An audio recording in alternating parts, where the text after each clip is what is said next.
Oi, gente, tudo bem com vocês? Mais um episódio do nosso podiquinho aqui, e fazia um tempo já que eu não aparecia por aqui pra gente conversar, mas eu estava com um assunto aqui sendo desenvolvido na minha mente, e eu acho que é necessário a gente falar sobre isso, porque às vezes a gente tem alguns assuntos e opiniões na nossa mente que parecem muito óbvias, e a gente sente que todo mundo pensa do mesmo jeito.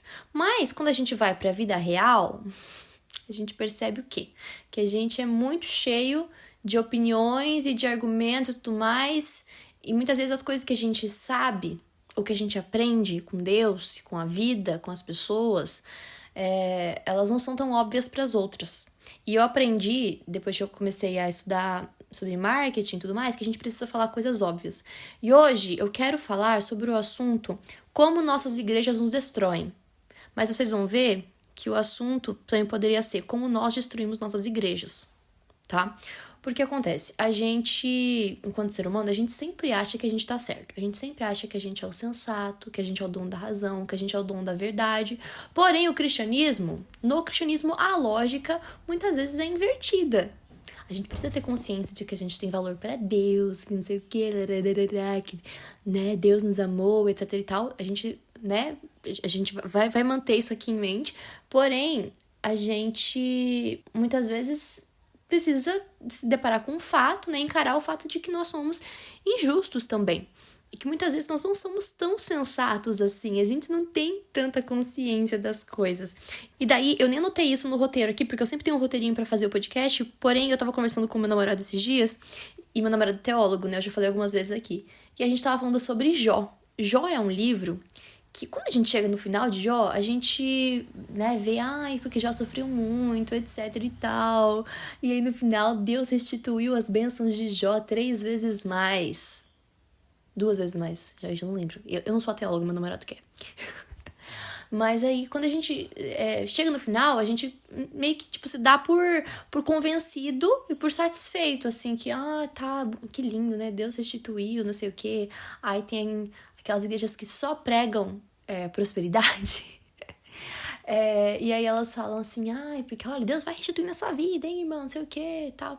E assim, a gente consegue entender Jó a partir de um aspecto, assim, de uma pessoa paciente, uma pessoa resiliente, uma pessoa que confia em Deus e tal. Mas falta uma parte que a gente não para pensar, que Jó termina sem dar a explicação do porquê Jó sofreu.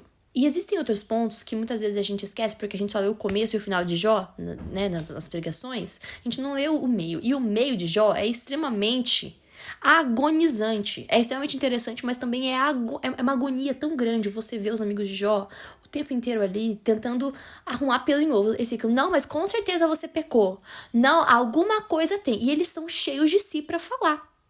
E aí meu namorado falou o seguinte, e eu achei muito interessante ele falar. Os amigos de Jó são as pessoas religiosas da internet, que sempre são cheios de si, que sempre sabem o que falar, que sempre tem 1 milhão de argumentos, que sempre tem as receitinhas de bolo.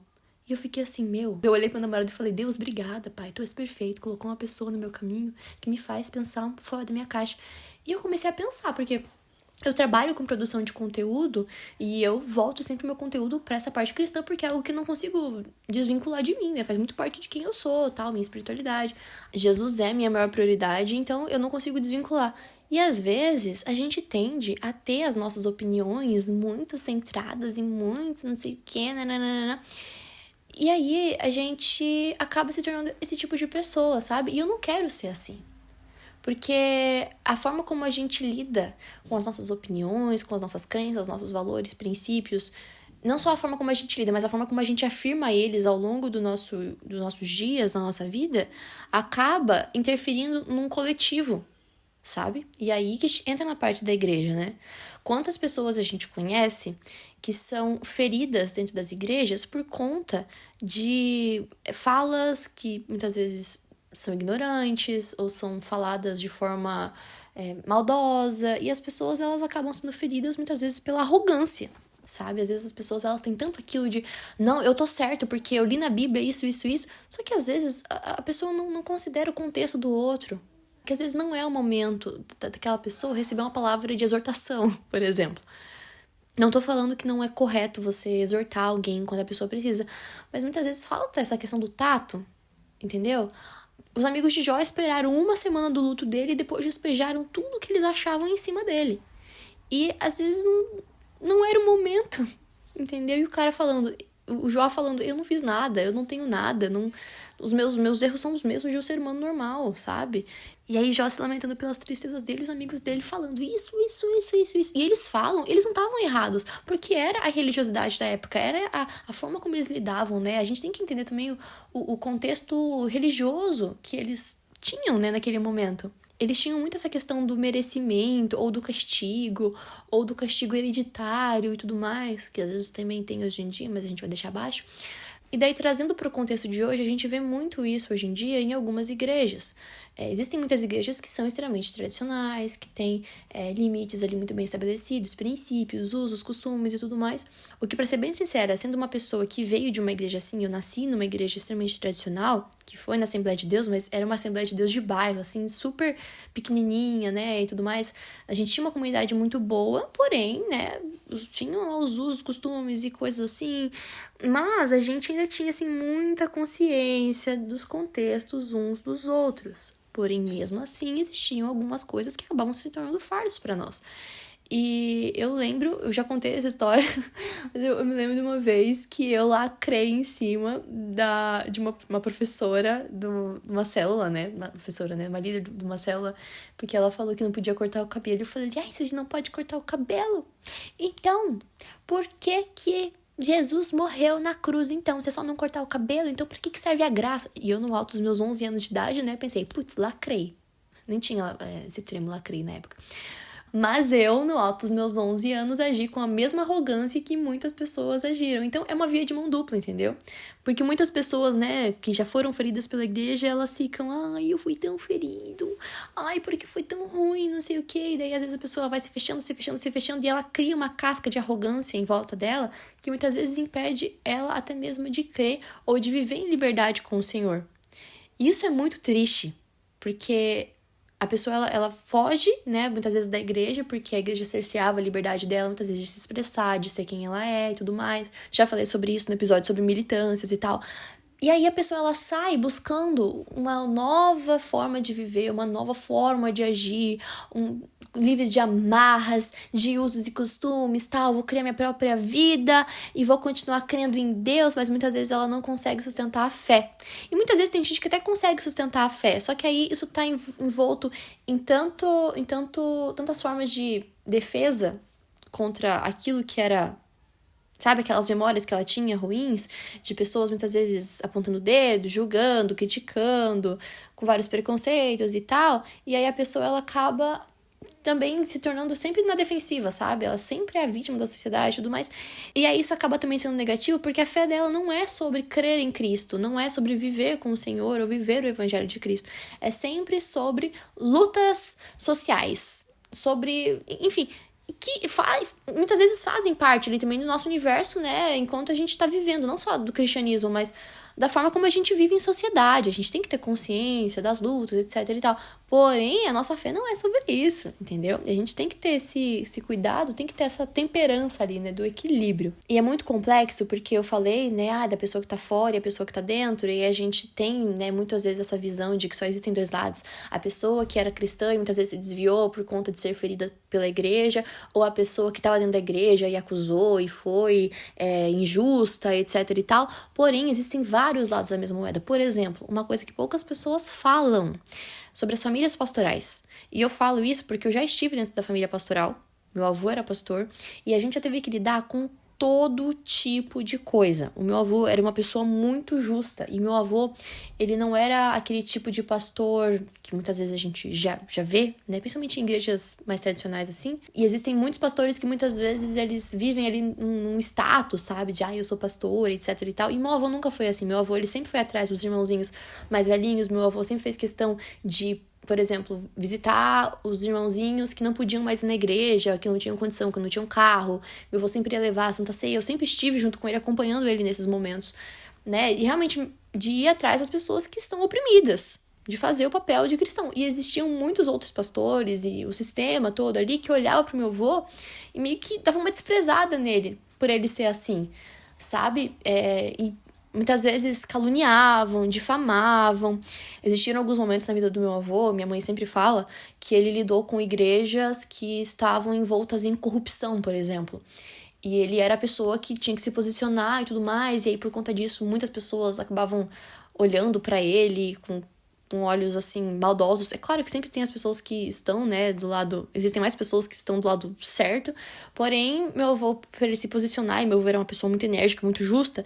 Não tô falando que ele era perfeito, mas ele era uma pessoa, assim, sempre muito, sabe? Vamos prezar pelo aquilo que é certo. Meu avô era sempre aquele pastor das antigas, mesmo assim, sabe? De vamos fazer isso aqui funcionar, isso aqui ser certo. E aí, muitas pessoas eram contra. E isso é uma coisa que poucas pessoas veem, poucas pessoas falam. Que é a questão de como a família do pastor ela é visada, ela é marcada. Eu morei na casa do meu avô durante alguns anos no Rio Grande do Sul, nos últimos anos de vida dele, e aí eu me lembro que uma coisa que me incomodava muito é que a nossa casa sempre tinha gente. Então a gente estava sempre muito vulnerável. Tinha épocas assim que parecia que a gente nem tinha assim muita privacidade, sabe? Eu quero ficar em casa hoje o dia inteiro sem fazer nada. Mas do nada vai chegar um irmãozinho pra almoçar na tua casa.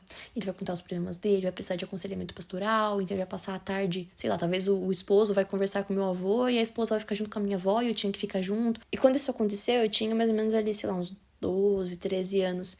E sempre tinham os irmãozinhos que faziam comentários desnecessários. E sempre tem as pessoas que cobram de você posicionamentos que você às vezes não tá preparado pra ter. Então, por exemplo, eu tinha 11 anos de idade e eu me lembro que teve uma menina... Foi mais perto que eu cheguei de uma briga em escola, hein, gente? Mas tinha uma menina que ela não gostava de mim. E ela não gostava de mim porque eu era neta do pastor e a gente era da Assembleia de Deus, então tecnicamente não podia cortar o cabelo. O cabelo tinha que estar grande, mas a minha mãe sempre cortou o meu cabelo. Nunca foi assim, super curtinho e tal. Eu só comecei a cortar meu cabelo mais curto depois que a gente foi pra outra igreja, de fato. Mas eu tinha sempre meu cabelo grande, assim, as pontinhas cortadinhas e tal. E tinha essa menina que a mãe dela não deixava ela cortar o cabelo. E aí a gente estudava na mesma escola. E ela não gostava de mim. Os professores sempre tinham problema com ela, porque ela era uma menina, assim, que tinha um comportamento sempre muito ruim na escola e tudo mais. E aí teve um dia que teve um passeio na escola e eu lembro que eu fui, lembro até hoje, eu fui de bermuda, não era shortinho curto nem nada, era uma bermudinha, fui de regata e o meu cabelo tava cortadinho assim, né? Tava bem feitinho, bem arrumadinho. E aí essa menina começou a brigar comigo, ela falou, não, porque você é neta do pastor, porque isso, porque aquilo, nananana. E você não pode fazer esse tipo de coisa, você não pode vir desse jeito pra escola, tal. Daí eu falei assim, mas pelo menos eu não dou trabalho pros professores, pelo menos eu não vivo na diretoria, sempre dando trabalho, sempre brigando com alguém e tudo mais. E aí, gente, a menina veio me empurrar. Ela veio me empurrar, só que aí eu me desviei na hora e ela caiu no chão. E no final quem foi pra diretoria foi ela, porque ela tava brigando, todo mundo viu.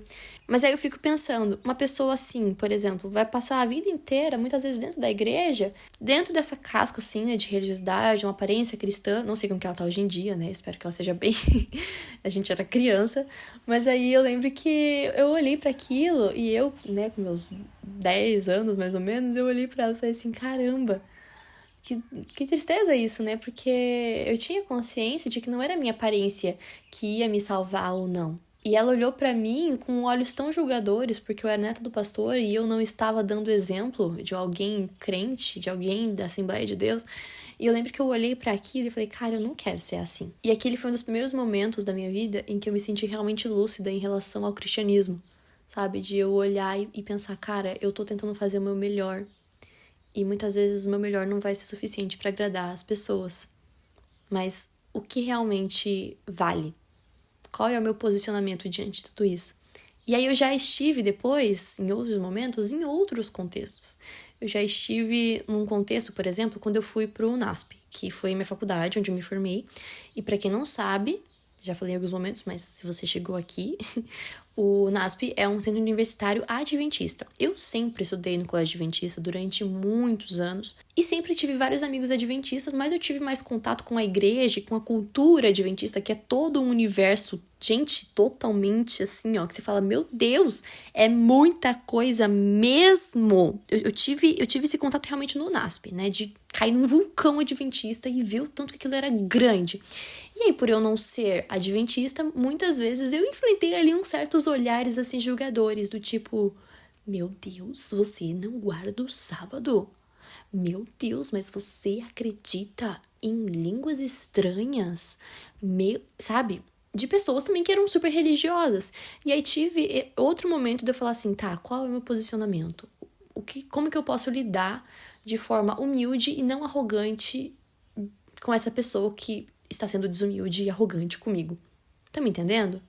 Porque muitas vezes a forma como a gente se posiciona em relação a esse tipo de coisa, a esse tipo de comportamento de outras pessoas, que muitas vezes são realmente negativos, a gente tem que olhar para isso e ser gentil com a pessoa. Porque muitas vezes algumas pessoas elas precisam dessa religiosidade, sabe? E a gente não pode perder a pureza da nossa sinceridade de coração, porque muitas vezes a gente pode ser arrogante em outras coisas. Já falei várias vezes sobre isso aqui, várias vezes mesmo, em poucos episódios que a gente teve até agora, mas eu já falei, muitas vezes a gente não tem o mesmo tipo de religiosidade que a grande maioria tem, mas a gente tem as nossas próprias religiosidades, as nossas próprias arrogâncias. A gente acha que a gente é os sensatos, a bola da vez, as pessoas que estão lúcidas. Mas às vezes o Senhor, ele olha pra gente, e aí vem o Espírito Santo e fala assim, ei, você tá sendo bem babaca nesse quesito aqui. Você tá sendo chato nesse quesito, vamos melhorar? Você tá sendo um dos amigos de Jó nesse momento. E a gente precisa colocar a mão na consciência e estar eternamente vigilantes. Pois como é que é o versículo? Aquele que está em pé, cuide para que não caia. Esse versículo tem falado muito comigo nos últimos tempos. Muitas vezes a gente está tão ali focado na nossa própria sensatez, nossa própria lucidez e tudo mais, que a gente não observa que muitas vezes a gente parece aquelas irmãs do coque, sabe? Mas não falando das irmãs do coque legais que oram e sabe, são cheios do poder do Senhor. Mas aquelas irmãs que muitas vezes agem de forma, muitas vezes, ignorante. E acontece, todo mundo conhece esse tipo de irmã, não só de irmã, mas de irmão também, que muitas vezes vai agir de forma levemente assim, maldosa, que vai fazer comentários nada a ver, que vai julgar, sei lá, a roupa alheia, o cabelo alheio, a maquiagem alheia, sabe? E a gente não pode ser a pessoa que vai ficar lacrando em cima. Por quê? Porque senão a gente vai estar sendo tão arrogante e tão chato e tão babaca quanto eles, que muitas vezes não tiveram a mesma formação que a gente, não tiveram momentos de lucidez. A gente tem que se manter de forma ali, sabe, ser calmo, ser manso, ser humilde também.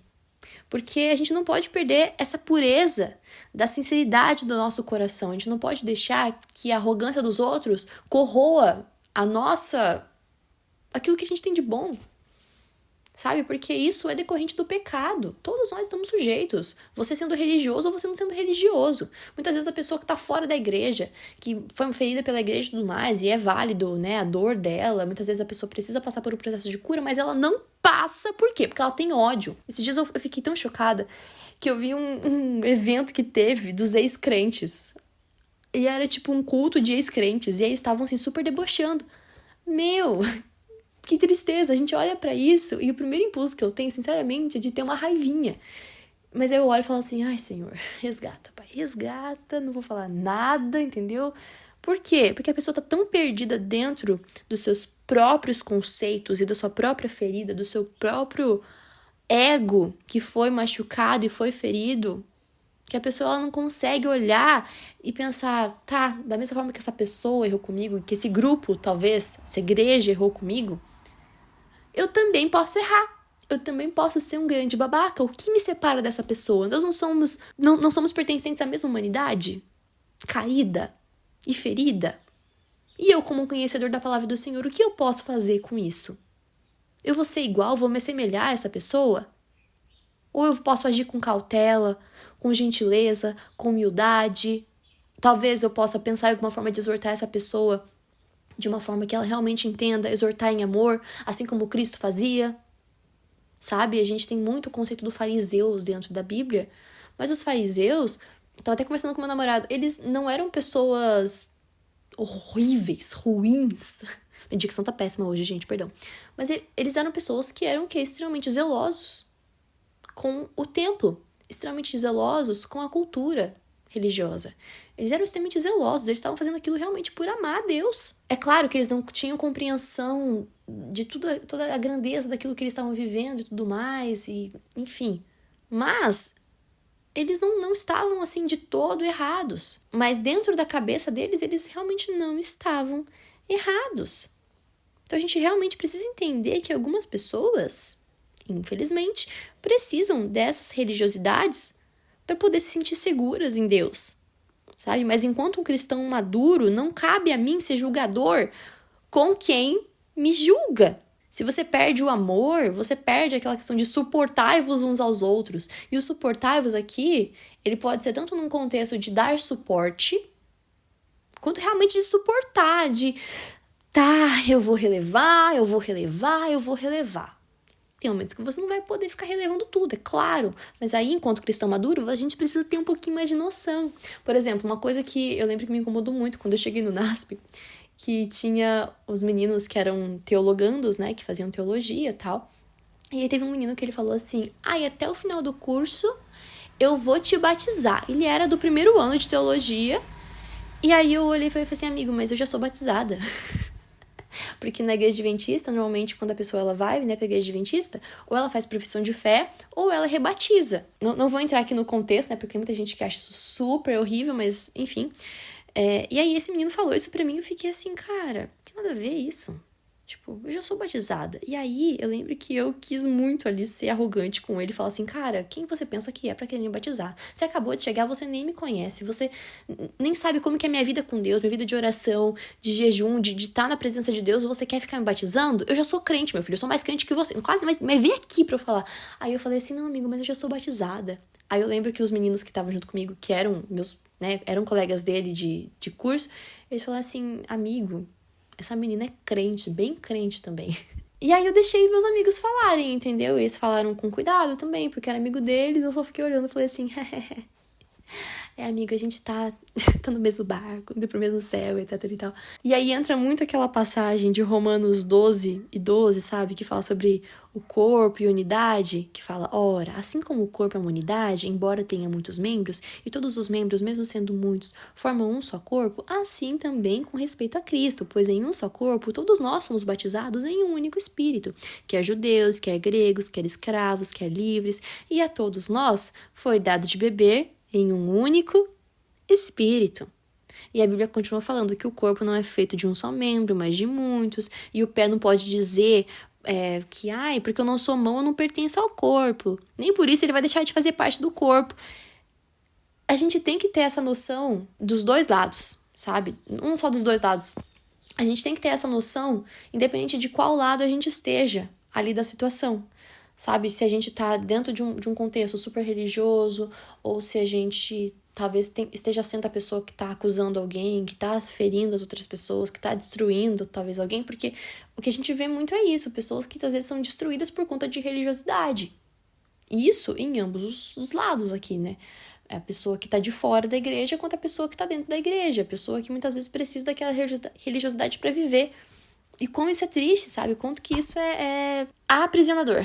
Independente do contexto onde ela está. A religiosidade, a gente tenta muitas vezes criar ali uma forma da gente viver, e aí tem muitas pessoas que às vezes saem da igreja e são destruídas porque não aguentou a pressão da religiosidade, a pressão da religiosidade foi muito maior do que Cristo ali na vida dela, e aí ela saiu, se sentiu destruída e tudo mais, às vezes com raiva, reagiu de N formas e foi destruída. E também tem a pessoa que ficou dentro da igreja e viveu em religiosidade a vida inteira, mas muitas vezes ela não aprendeu sobre quem é Cristo, não aprendeu sobre o cristianismo. Ela aprendeu como ser um cristão ali de aparência, mas ela nunca teve uma experiência com Cristo. E a gente precisa também ter essa convicção para nós, sabe? O que nós, enquanto pessoas que estão lúcidas a respeito desse fato, podemos fazer em relação a manter um equilíbrio, sabe? Como que nós devemos realmente nos comportar? Porque senão a gente se perde nesse coletivo aí de ideias e a gente não consegue olhar para a pessoa de forma individual,